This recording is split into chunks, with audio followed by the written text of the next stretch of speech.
Hi, it's me again with Corel Raw Tips and Tricks, and the same person was trying to help with this in the last video.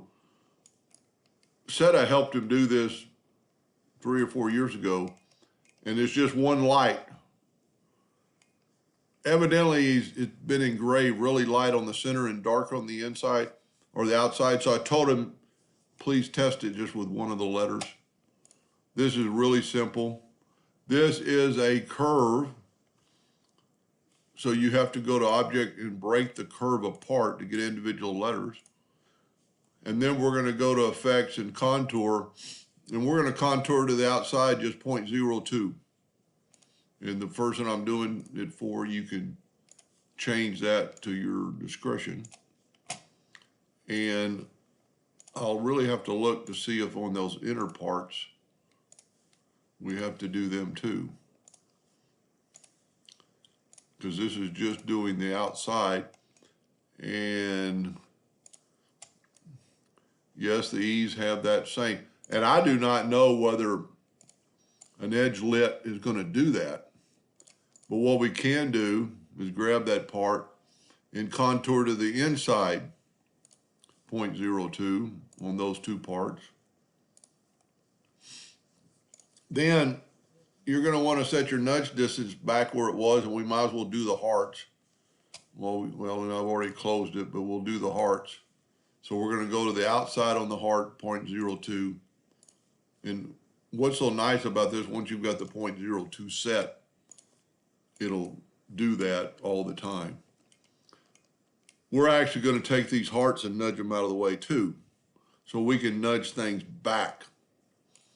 Now what we want to do is take the Smart Fill tool with a black and fill in that edge and move it over. And I have to zoom in here to get the other part.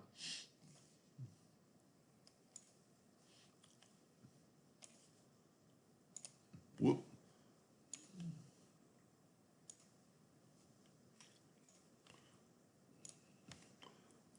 And if you'll bear with me in just a second, and I actually think that that heart is a different size line, but we're going to take the lines away because we do not want it to engrave. So now we have that. Now we need to take the center of the letters, and he's going to test this, and I would do a light gray, maybe just to scratch the surface. And the one I'm doing it for, you can just test, like you said, you can do one letter on a scrap and then do the inside and move it over. This is a little easier because it's a lot bigger.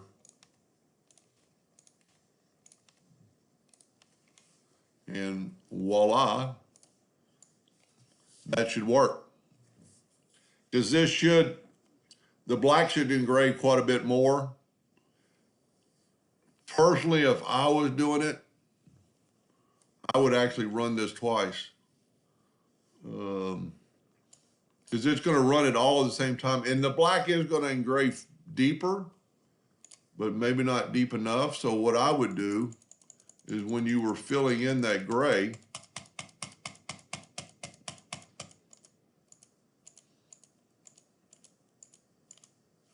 I would nudge it up. And I'll show you in just a second.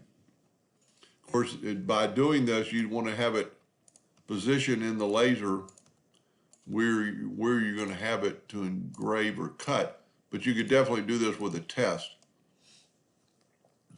And what I'm saying to do is now we can get rid of this, and this is all hairline. And I would double check to make sure this is not hairlines. And they're not, they're colors. So what I would do, I'm going to nudge that over, and I would put this in the laser where you're going to cut it out. And then I would engrave this. I do very little acrylic, so I don't know what you'd even use, your recommended speed. And then I would nudge that out of the way without moving the sheet, and then run this real lightly, like at 100 power and 100 speed. You know, if you ran the other one, 20, 100 power, 70 speed. And then if that's the case, maybe you can run this at like 50 power, 100 speed. And what's so good about it, you can run it again if it's not quite. All you have to do on an acrylic is scratch the surface to get the light to shine through. And if that's true, then the darker will shine through more. Because if you look, the red line is the cut of their acrylic showing up. Whoever did this took a really good picture of it. I'm not 100% sure this is going to work, but that's the only thing I know. Anyway, I hope that helped him a little bit. Thank you for watching.